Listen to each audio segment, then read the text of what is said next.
science and giving the community what we need to really make these transformative discoveries, and then to make sure we're explaining those and sharing them with the world. How I'm feeling today is so proud of the team. People have poured their hearts and their souls into this mission. And we also are, it's so gratifying to see how many people around the world are with us on that journey. It's been such a wonderful year, and I know that we really are just getting started in terms of the scientific return from this telescope. I mean, like, we have so much to get into today, Yeah, and we are just let's go. so honored to have you all. So over the past year, Webb has provided new understandings of how stars and their accompanying planets form. Just this morning, a brand new image was released in celebration of 1 year of Webb science operations. It shows us a detailed view of the closest star-forming region to Earth, the Rho Ophiuchi cloud complex. Maka, this image just practically begs for an explanation. Could you start by just telling us exactly what are we seeing here? By all means. And I always like to take a second to really take in the image, because it is really astonishingly beautiful. It has a structure, it has this organic feeling to it. It's really amazing. And yes, it is Rho Ophiuchi, which is the closest star-forming region to us. And in this case, we're looking at a region with about 50 stars. For the most part, they are very similar to the sun. They are in terms of mass. And they are essentially in formation.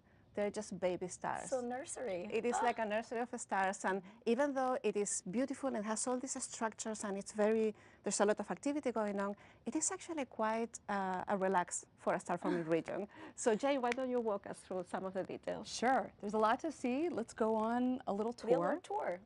Let's do it. All right, okay, so as we're looking at the star-forming region, one of the first things that catches your eye is this sort of glowing mane down in the bottom, this sort of yellow lion's mane thing. What that is a massive star, is a little bit more massive than the sun, that has gotten out of its birth cloud. We also have regions that are still, where the stars are still in their birth cloud. They haven't gotten out yet. And we can see their glow of their disks as they're accreting matter onto the star. It takes a while for stars to form. They form out of a disk of gas and dust, and it's just gravity, right? It's just gravity accreting, and then there's more gravity, so then more stuff gets in. And then once those stars get enough mass to start shining, they can push back at the clouds where they formed. And so you can get like that beautiful ghostly lit up structure where it's actually that star lighting up its birth cloud. We also have, the colors here are really important. That yellow is dust that's been lit up. That red is molecular hydrogen. It's hydrogen that is coming from jets being spat out in these little these little two jets getting shot out of each of these new stars. And so all together we have, it really is like a nursery where the youngest stars haven't really gotten born yet, but they're far along. And then, right, they're along the path. And then the older ones are out, they're shining, and they're having an impact on the region where they were born. Well, I mean, we've talked a little bit about stellar birth right now, right? So Yes. Let's skip to the end of the movie. Like, what happens at the end of a life cycle for a star like our sun? So everything in a star depends on the mass, like the life and the number of years that it will be, it depends on the mass. And in the case of a star like the sun, so not too massive, what it will happen is that when it's nearing the end of its life, it will start shedding the outer shells and creating these beautiful structures around it, which are called planetary nebula. And they get lit up, and they are really, the level of detail with Webb on these structures is really fantastic. It really allows to study a lot of the fine detail of the planetary nebula. And so by the end of it, the star will slowly sort of switch off. It will become a white dwarf and then slowly switch off and just disappear. And then we have other type of stars that are slightly more massive, let's say about like 30 solar masses. And some of them are called Wolf-Rayet. And with Webb, we have studied some beautiful cases of Wolf-Rayet stars that are have like a companion rotating around it. And in that rotation, it actually creates these beautiful shells around it. So there was There's this case where you have a Wolf-Rayet star, 30 solar mass as the companion, and when they get close, the star sheds, because of the gravitational pull, shells of dust. Every 8 years, one. It's like a tree trunk of so you can information. measure It's the clockwork. time. You can, Wow. You can measure the time because it's related with the way the stars rotate around each other. So it's truly amazing. And again, with Webb, you can study all the fine details and really see many of these rings that have never seen before in this level of detail and quality. It's amazing. Wow. And these stars will end up like a supernova, and then we have the very massive ones. And what happens after a supernova? Sure. So, with Webb, we have been studying stars that are close to dying, like that Wolf-Rayet star that's spitting out those dust clouds. And then we've also been studying stars that are dead, that have already exploded. So massive stars that have exploded as supernovae, and in their dying, they light up and blow up one of the brightest explosions in the universe and cast out these fast-moving clouds of dust and gas that have in them all of the elements that get formed when a star dies. It really is true. Carl Sagan used to say that we're all made of star stuff. That is literally true. The carbon, oxygen, nitrogen, iron in our bodies, we're all made in stars. Many of those elements are made in stars when they blow up. And so by studying supernovae and their remnants, the gas clouds that are left behind, we can understand how the stuff we're made of got formed in the hearts of stars. And I mean, Webb just does such a beautiful job at peering through this dusk and like showing us things we haven't seen before. So this has been really, really phenomenal. Not only just like visually, but for the science, this is incredible. Yeah. And so many stars have planets orbiting around them. The ones outside our solar system are called exoplanets. Maka, how is Webb studying exoplanets? So it mainly uses two techniques. One of them is direct imaging, taking a picture of the planet. And to do that, you first have to block the star, like you do with your thumb in the sun. Close so you one eye. block the star, close one eye, and then you get the beautiful image of the planet next to it. And Webb has demonstrated this can be done beautifully, and we are getting data with this technique. And then the other technique is what we call a planetary transit. So essentially when a planet works its way in the orbit in front of the star. So we can measure the star before the planet goes in front of it and when the planet goes in front of it. It's like an eclipse. So in that process, the light of the star gets filtered by the planet atmosphere, and then we can measure the atmospheric composition of that planet thanks to that process of light filtering through it. With Webb, the level of high quality data we're getting with this technique and stability and really wealth of information, it's out of the chart. It really is. Well, Jane, can you expand a little bit on what we are learning from these techniques, say with massive planets? Sure, and now we're currently spending a quarter of all the observing time with Webb studying exoplanets. We ask for the world's best ideas, and then we pick the best.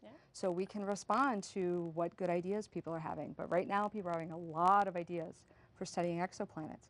So some of the discoveries so far, and again, for exoplanets, this was the big uncertainty for us.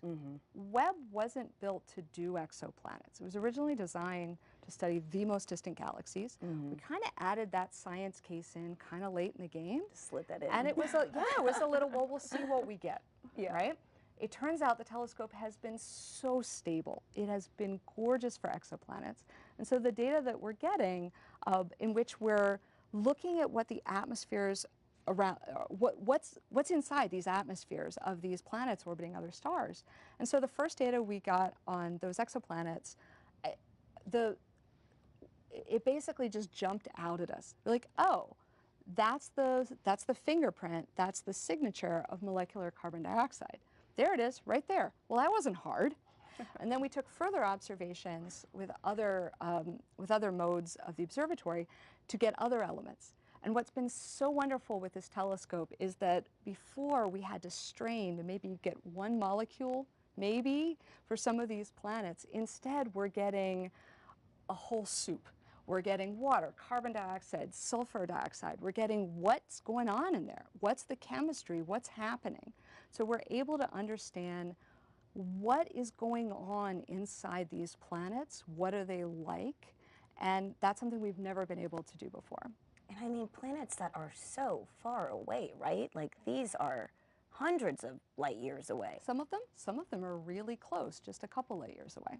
Wow, that is incredible. So, you know, we've talked about massive planets right now, but as an Earthling, you know, can Webb study, you know, small rocky planets like that as well? It can, and actually there is a very well-known system, which is a TRAPPIST system, and that has 7 planets within the Mercury orbit for you to, so it's a lot of, you have the star and 7 planets packed into that very small orbit. So with Webb, we're studying them all. So far, we have results for the 2 ones closest to the stars.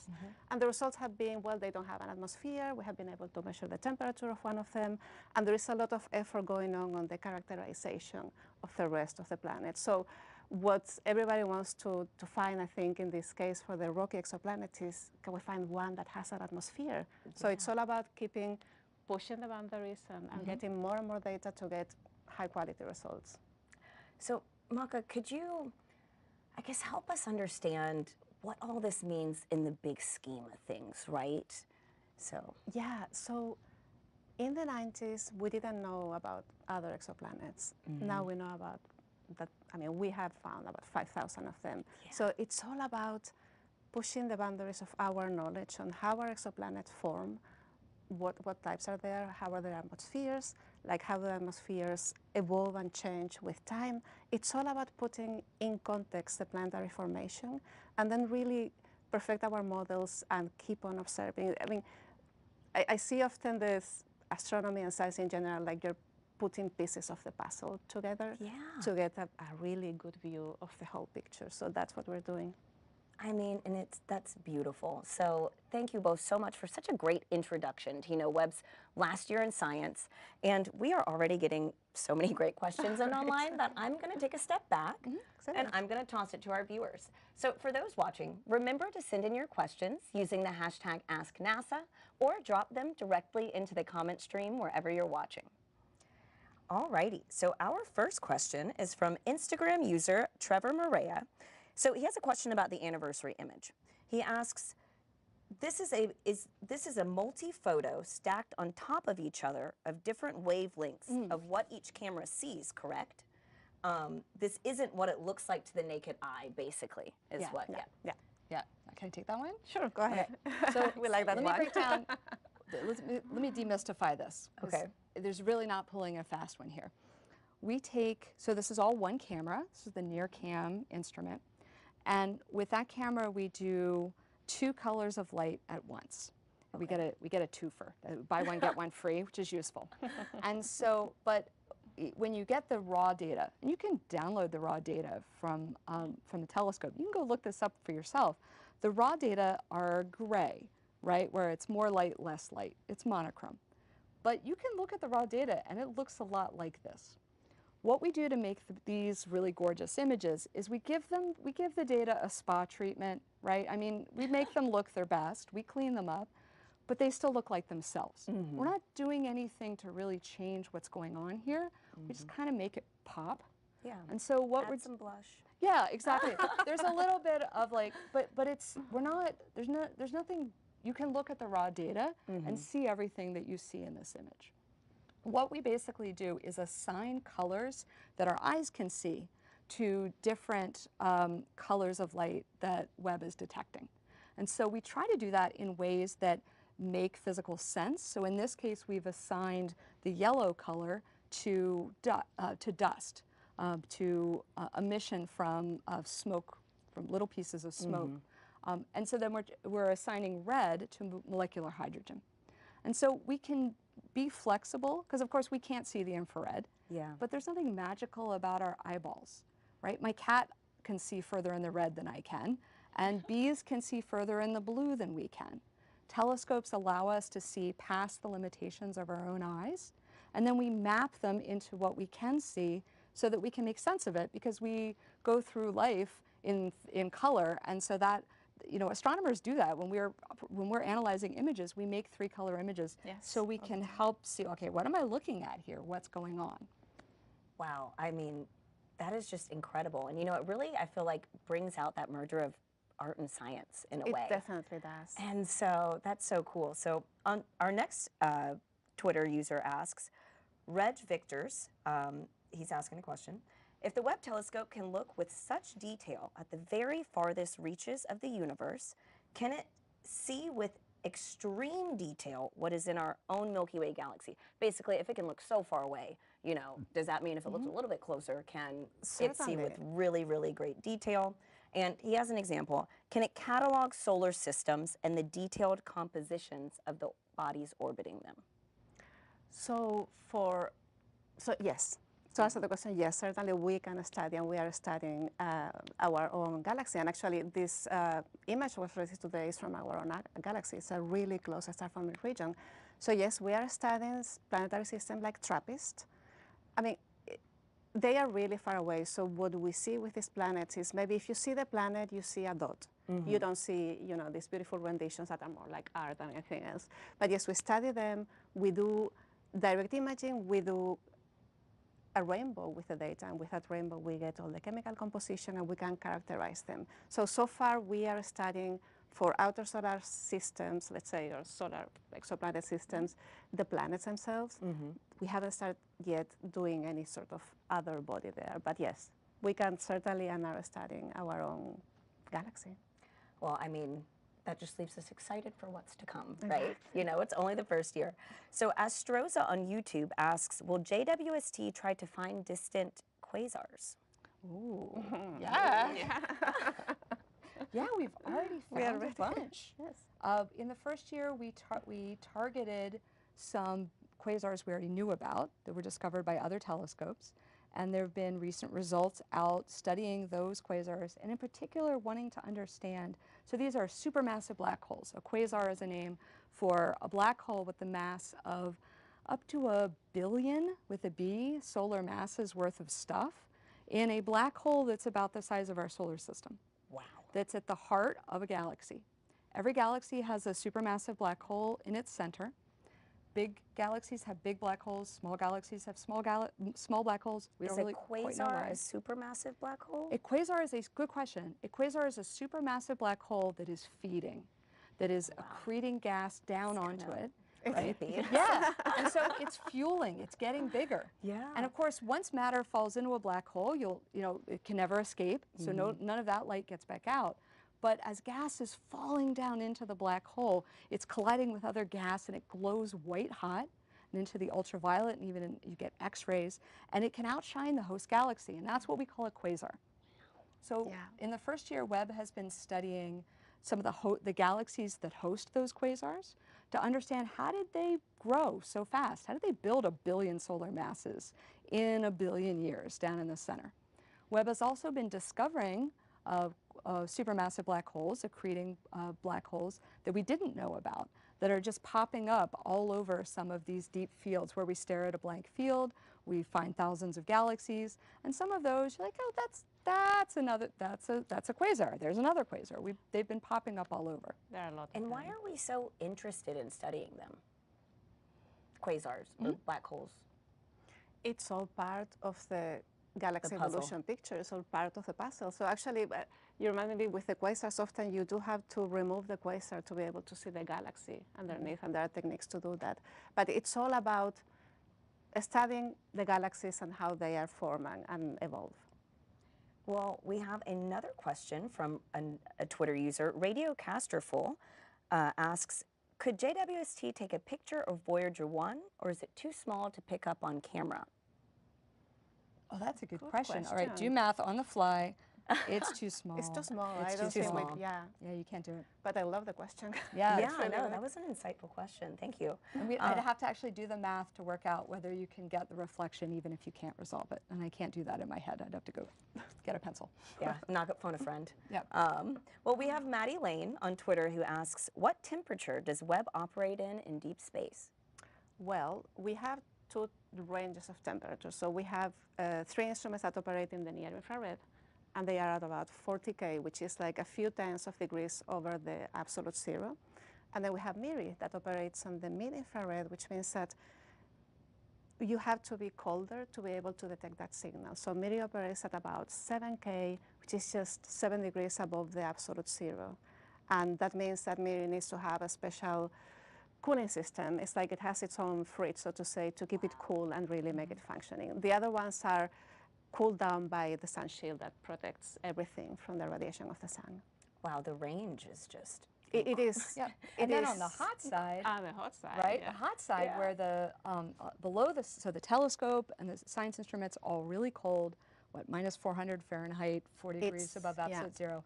On the hot side, it's like room temperature and hotter. So the parts that like where we keep the computers and the radio that phones home, all of that is nice and toasty, and then we have to keep that isolated from the cold side where we're doing the science. It's like hundreds of degrees difference between the two sides. It's really a feat. I mean, and it's just such a technological marvel, you know? Like, no wonder it took It is 20,000 people to do this. Really one of the hardest parts of Yes. designing and building Webb was separating those two temperature zones, very, quite hot and very, very cold, and having the hot not bleed down into the cold. I mean, this is all so fascinating. And to those watching, thank you for such thoughtful questions. It really is a blast participating with you all in today's show. So please keep sending in your questions using the hashtag AskNASA or by dropping them directly into the comment box wherever you're watching today. We'll get to some more of those in just a few minutes. Now let's take a closer look at the planets in our own solar system. Webb has shown us clouds and storms on Uranus and Neptune, as well as their ring systems, which appear to be way more prominent in infrared light. Maka, what can we learn from an image like this of Neptune? This is a beautiful image, and actually we have not seen Neptune, talking about Voyager. We didn't see these rings, many of these rings, since the Voyager flyby in about, I think it was 1989. So it's been many years. my And goodness. so with Webb, we can really see in great detail all the rings. We can see 7 out of the 14 satellites around it, and we can see all these bright, shiny spots, and those are clouds in the atmosphere that are made out of a material, a type of gas that it's really reflective in the infrared, and that's how we see them that bright. So with Webb, we can see not only these details, but now there is more data, not only the first image. So astronomers are looking for more rings, the satellites we didn't see, and maybe even more satellites. So there's a lot of activity going on. And of course, at the core of it is like studying those atmospheres, those clouds, those storms. How do they move? What is the dynamic around the planet, and how do they evolve essentially year after year? So it's really, one could think, well, these are so close, why do you need such a powerful machine? And the answer is because we need all this detail. These are the closest planets to us, so it makes a lot of sense to study them in detail and then to think, well, how does this fit with the exoplanets we talked about before? And I can only imagine that, the more detail we get, that must inform missions and things like that as well, right? Oh, absolutely. Exactly. Absolutely, yes. And in part, as Maka said, the last time we got an image of Neptune that crisp, we had to send a probe all the way to Neptune. Yeah. Here, we're just, the Webb telescope is not that far from the Earth. It's just pointed out there and seeing, so it lets us look at the outer solar system without having to actually go there. And it also is informing things like places where there is activity in the outer solar system, like Enceladus, the moon of Saturn, where we're following up on discoveries made by NASA's mission Cassini, which is now over with. But now we can go back and look and see, okay, what was going on that Cassini saw and follow up on it. So that's something I think is one of the neatest discoveries so far. It really is. Has been the water plumes coming out of the moon Enceladus, and how there's this plume of water that is escaping out of cracks in the icy crust from what is presumably a subsurface ocean down there. And we're seeing that escaped water. And so Webb has captured that and has taken spectra, little rainbows, to see what it's made of. And so that was something where we didn't have that instrumentation on board Cassini, but we could do it now after the fact. And we can visit all of the outer planets and the comets, asteroids, Kuiper belt objects without having to send a probe. That is incredible. And so I do actually, what you said just reminded me, we had a few questions back we asked, I think, about Webb's temperature in deep space. Webb is not in deep space, is it? So Webb is about a million miles away from You the would Earth. consider it is? Okay. Yeah, It is pretty far away. Yeah. I mean, it's four times past the distance of the moon. It's further than humans have ever gone. Exactly. Yeah. Right, but compared to the distance of even Jupiter, it's not that far. So, you know, we say hi to it, and it's like less than a light second. It's not that far It's away. That is close in true. the Actually, big it's scheme at the But end. it's not like Hubble, which, you know, when Hubble is at its closest approach, it's only 300 miles over your head, right? So in that sense, it's a million miles away. Yeah. So, you know, if we're going to talk about ringed planets, we got to talk about Saturn. Yes. Webb has released an incredible image of this planet. And so other than just sheer beauty, what can we learn from this image? Sure. You want to take that one? Sure. I mean, yeah. So again, the solar system experts, they call Webb a ring machine because they are seeing the rings of all these planets in such a detail. And this, it's like a ring machine. And so these rings are made out of dust and ices, and that is where, with infrared and with Webb, you can really see the details and you can really understand, are there, you know, what are the satellites in the rings, what is the composition and their dynamics, and are there more rings we don't see? For instance, Enceladus is like a little bit farther away in a ring that is not the typical ring you see in the images from Saturn. So again, lots of data, lots of new information, and really, it's a fun fact is that the planets, they are so bright that the challenge with Webb is not to get too bright and then make the data difficult to observe. So the challenge is really get good quality data in a really, really short time, and that's what we're doing. Well, I mean, it seems like it's knocking it out of the park. And so before we move on from solar system, I do want to ask, you know, Jane, is there any other object in the solar system or anything else Webb has been doing in the past year? Oh, gosh, we've been doing a lot. And I don't have time to talk about all the comets and asteroids we've been studying. I do want to mention one asteroid that we observed when it was hit by another NASA mission, the DART mission, which on purpose slammed into one of a pair of asteroids that were orbiting each other in order to measure, can we move an asteroid if we needed to do that to protect our own planet. And so that was something that was a real stretch for our team. Webb was not built to track an asteroid that's moving that fast. That was 3 times past our speed limit. But there's a lot of cool science that we could do if we can track objects moving that fast. And so our team was really pretty eager for that challenge and embraced it. And in fact, we captured the plume of junk coming out of that asteroid as it was hit by the DART, probe. So that's pretty neat. Technically, it also lets us study, okay, what's going on in there, and are they rubble piles? What is the composition of these? So we did spectra. We took rainbows to see what the stuff was that was coming off this asteroid. But I'm proud of the team because I know how hard we worked to get that to work, because that thing was zooming past, and we're like, you know, having to move our telescope pretty fast. And thanks to that, now we can move the telescope faster than we thought about before launch. And so we can do science of faster objects. That's incredible. I mean, like, talk about an all-star year for this telescope. So it really is amazing to see what it's been accomplishing. And there are so many questions coming in online, so let's get to a few of them. As a reminder to those tuning in live, you can submit questions using the hashtag AskNASA or drop them into the comment stream wherever you're watching the show. We'd also love to know, what has been your favorite Webb image from the past year?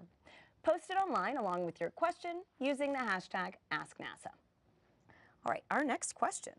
Actually, this is a collective question. So we have a few viewers on Twitter who want to know more about the anniversary image. So they're asking, is what we're seeing in this image in the past? Yes. Yes, it is in the past. Can you explain how that's possible? It is 390 light years away in the past, because that is the time the light takes to travel to us.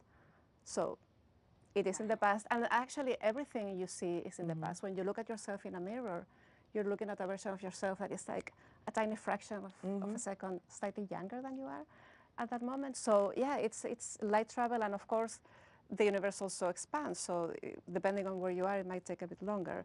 But yes, everything we look with Webb is older. Yeah, it's just we're the always nature. looking into the past. We're looking, but it's like the light from the sun is slightly into the past. We are looking at each other slightly into the past. It's mind-boggling, you know, to really like sit and think about that.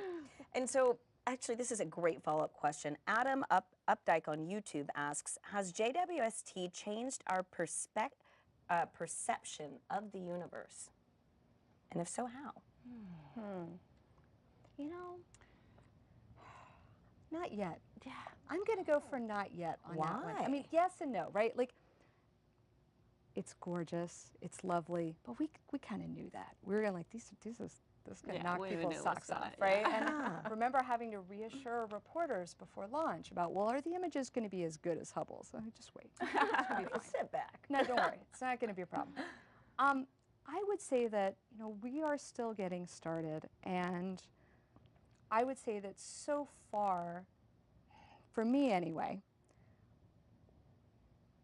what has given me confidence is that, you know, the data that we've gotten so far tells us, oh yeah, this is working great. This is, in fact, we can push harder than we thought. And so far, I think that we know that we can push quite a bit harder. I think maybe we'll get to it, but I think the high redshift, the very most distant galaxies, where we're looking back in time, not just 100 or 1,000 or a million years, but we're looking back in time 13 billion years. For me, that's probably the part where that's changed my perspective, just because for me and for everybody else before launch, that was a big old question mark. What did the first billion years of the universe's history look like? Nobody really knew. And that's the one area where we've gone from saying, well, we just can't do that with any telescope we have. We just hit a cliff where it's like, we can't see that far back in time, to where, oh yeah, we're finding hundreds of these galaxies everywhere we look. And that's the part where we've gone from saying, how did it all get started? How did the first galaxies form? From, oh, we don't know, to, okay, now we have lots of data and we're really starting to figure out how quickly galaxies got their act together. I feel like, you know, that only probably opens up more questions, right? So, But I think it's giving us new information in every area and really informing everything. So I have a great follow-up to that. You know, Webb is, again, knocking it out the park. And so we have a few people asking, what was the original life expectancy for Webb? And has it changed after this first year? So, can I take that? Yeah. So before launch, the life expectancy, so the requirement was 5 years. Before launch, with the fuel on board, et cetera, we thought it would be 10 years. During launch, the launch was so optimized and so well done that we did save a lot of fuel. So now, if we think, we have to think about the limiting life factor, essentially. If you think fuel, then it will last 20 years or more. But we don't know exactly what will be the limit and how everything will evolve. You want to follow up? That's perfect. So fingers crossed, so that it is the 20 years. So we have another collective. Several users on YouTube are asking if Webb has found life on other planets. Now, from what I understand, this is not a life-seeking mission, you know, but that Webb looks for biosignatures. Could you tell us more about that? So the answer is no. The answer is no. We have not found life on other planets. Yes. We'll let you know if that happens. Yes. Nor was Webb designed to do that. Yeah. That is a job for a future telescope. And in fact, we are working on that. There's a design, we're starting to design something called the Habitable Worlds Observatory, which would do exactly that. Uses a lot of the same technology as Webb.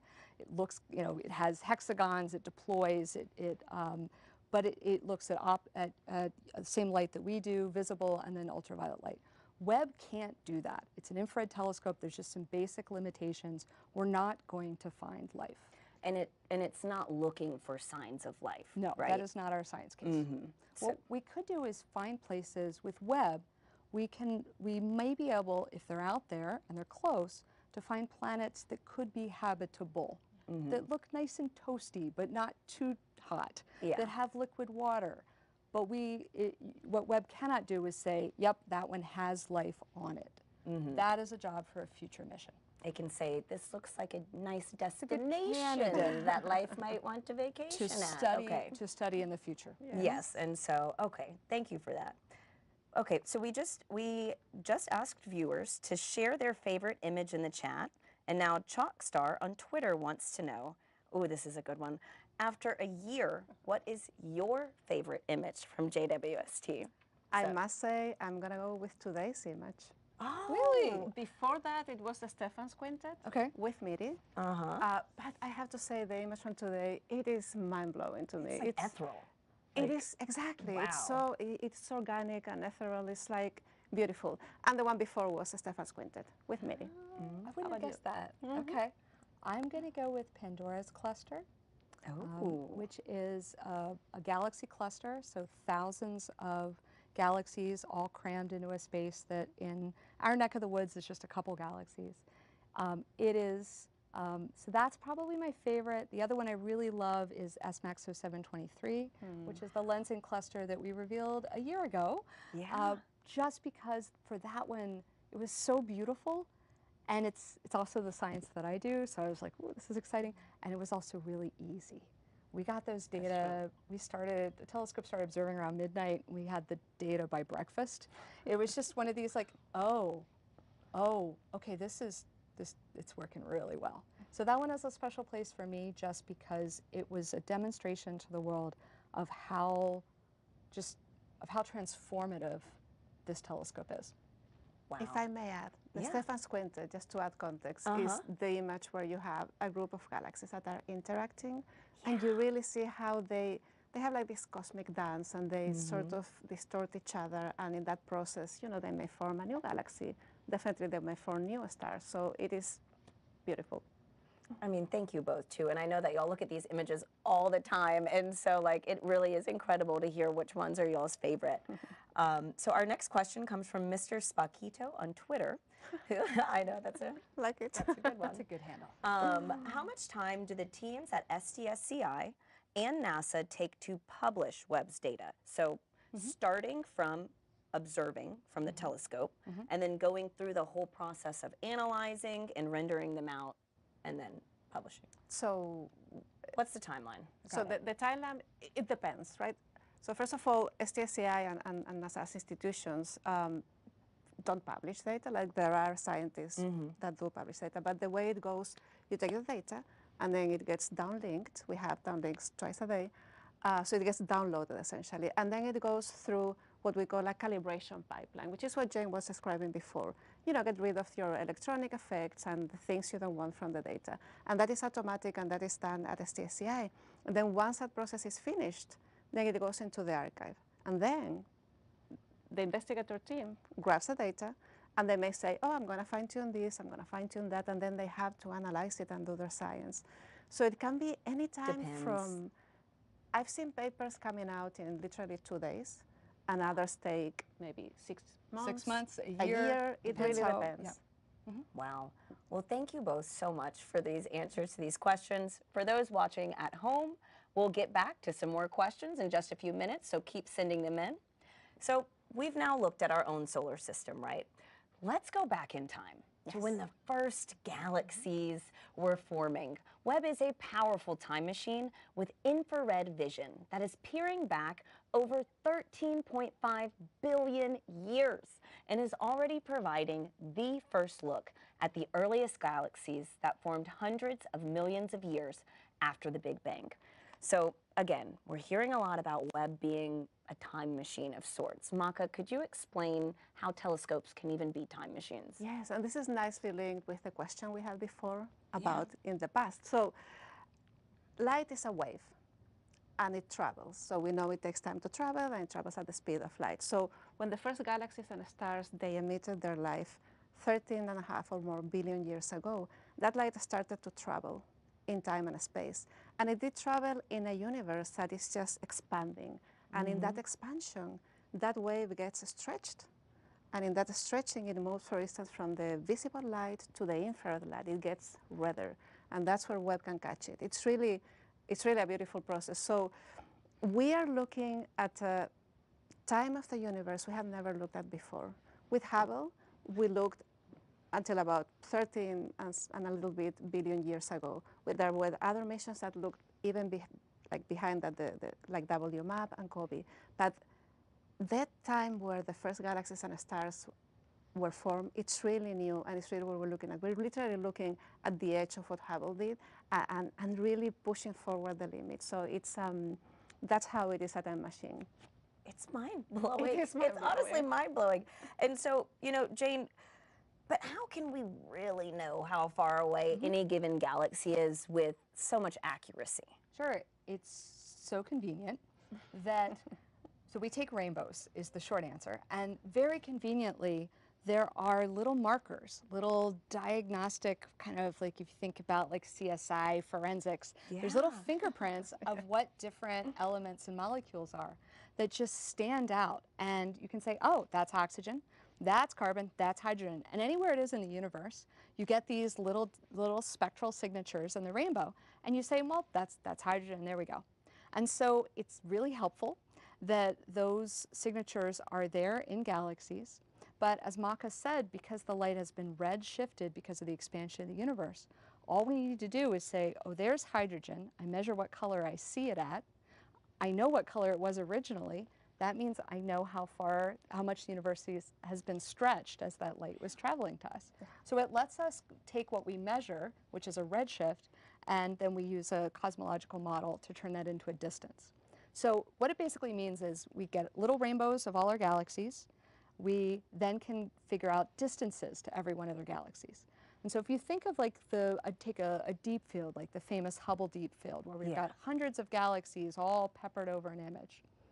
Getting these little redshifts means that we can make that into a 3D, right? It's not a flat image like anymore. Pane. We can do, we know the panes, right? We can say, okay, this galaxy is these are the ones these far away, and we can start making a 3D model of where everything is. That means we can start saying, well, okay, these galaxies we're seeing as they looked 13 billion years ago.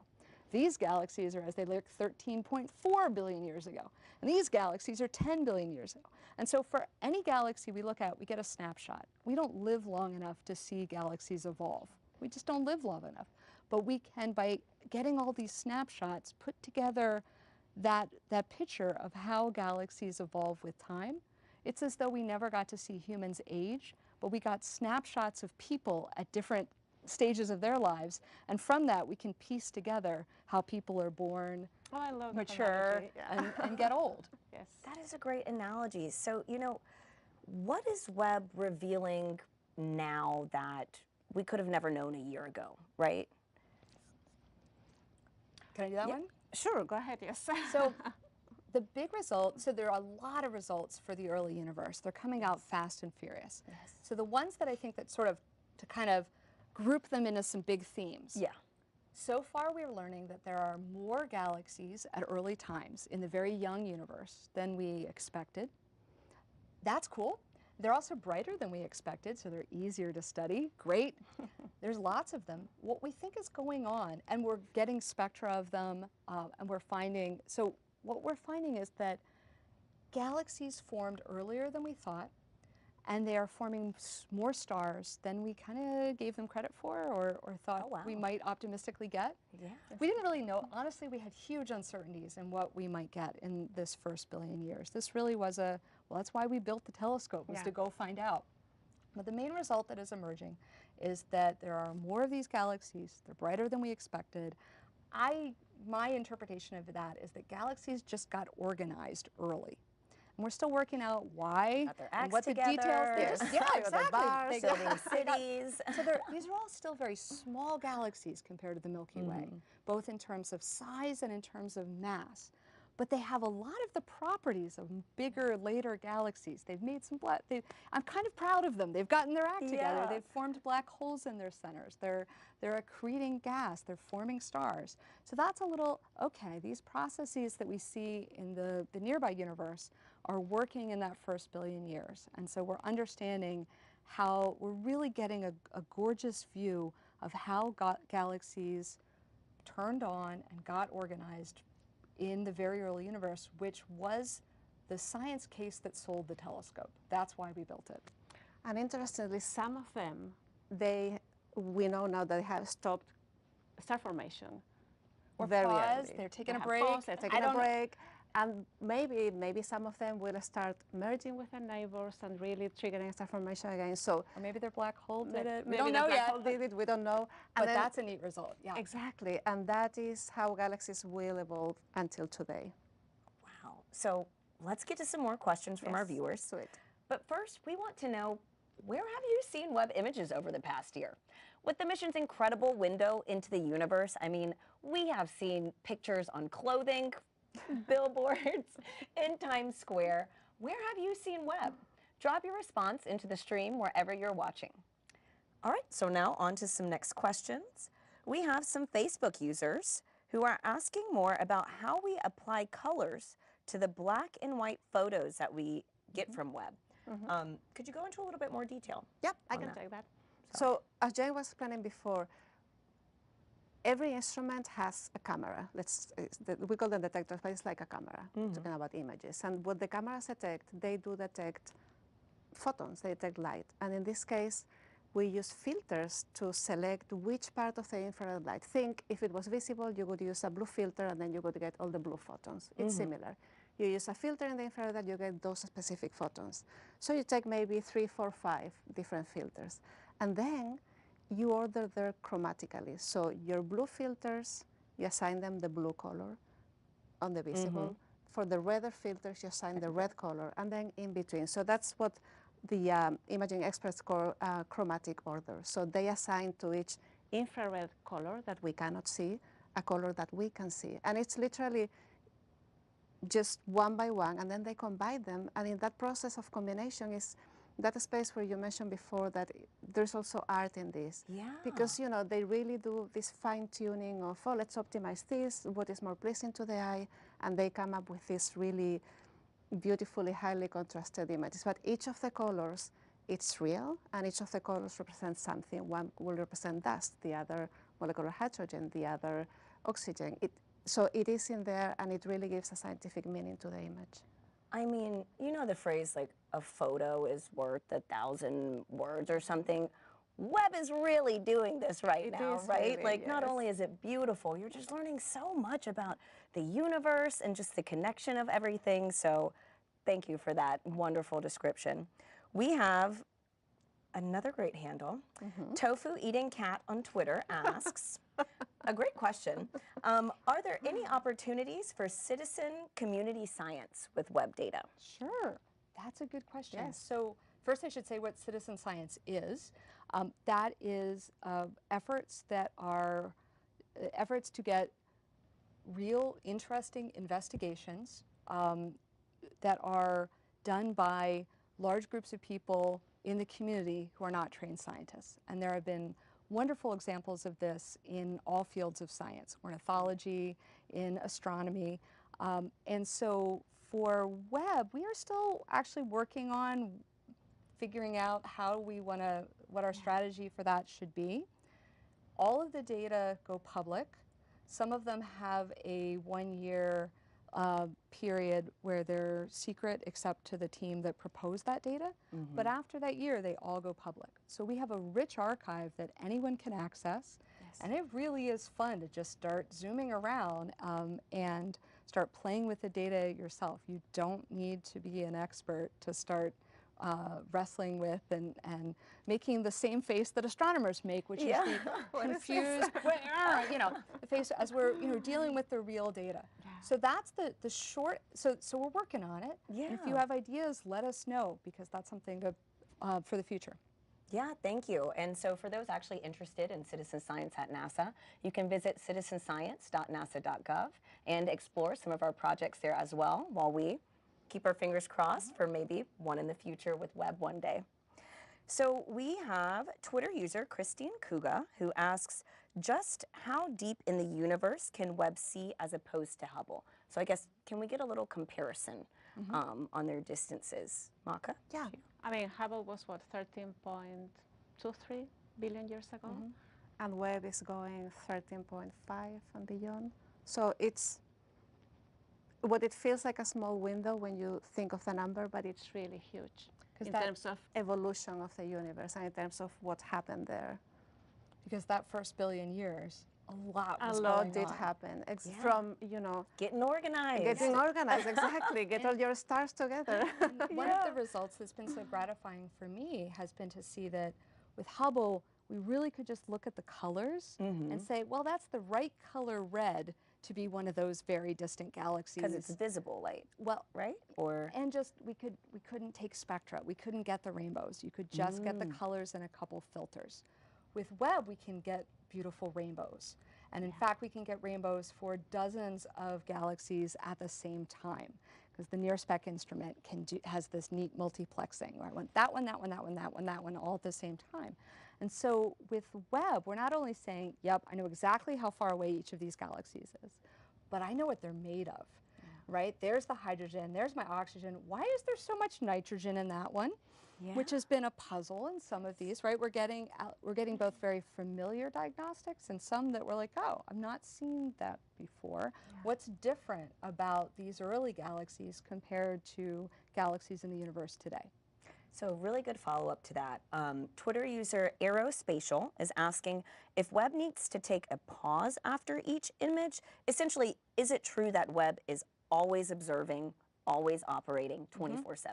It is always operating. I mean, you take an image, you take a pause, say, to switch your filter or switch your selection of your rainbow, and then take another image.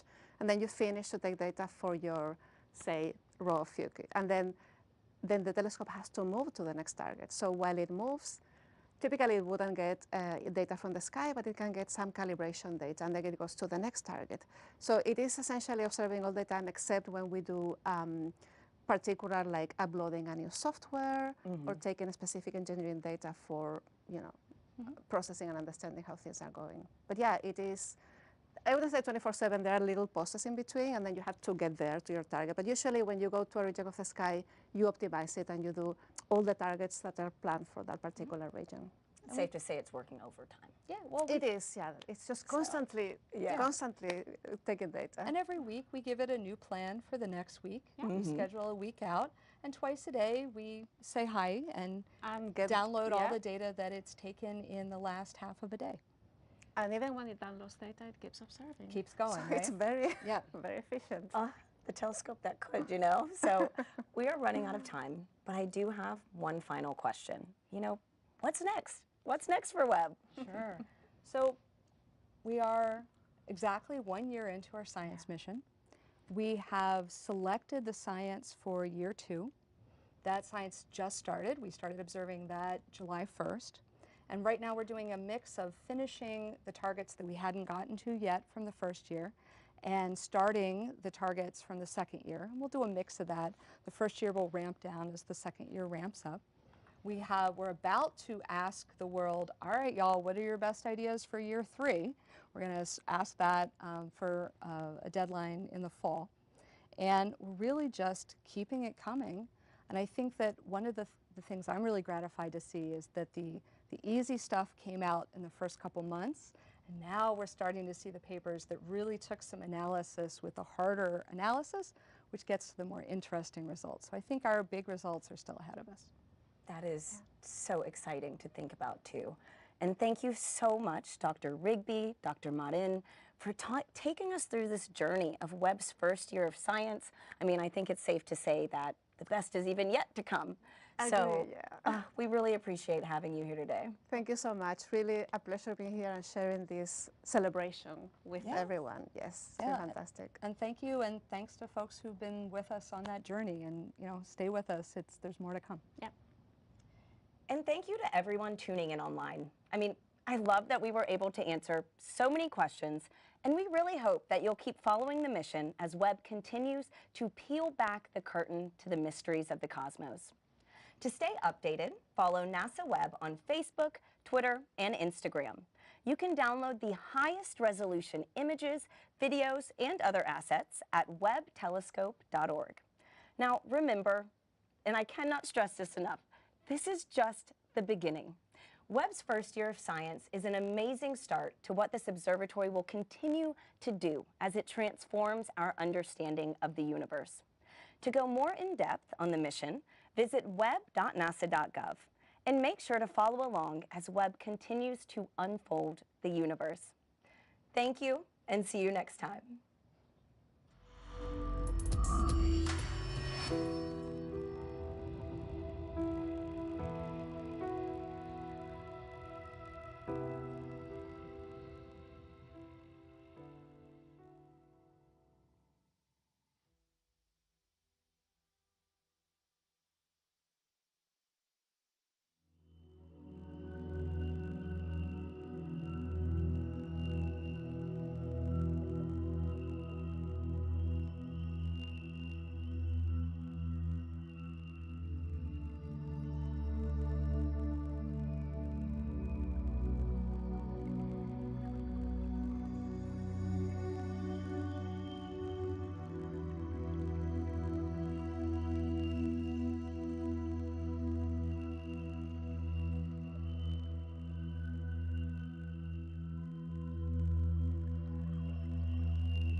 There is orange soil.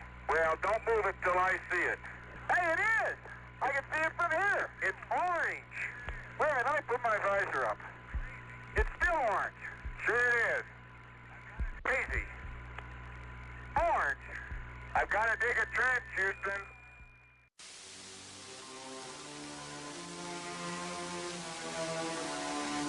For all the people back on Earth, the crew of Apollo 8 has a message that we would like to send to you.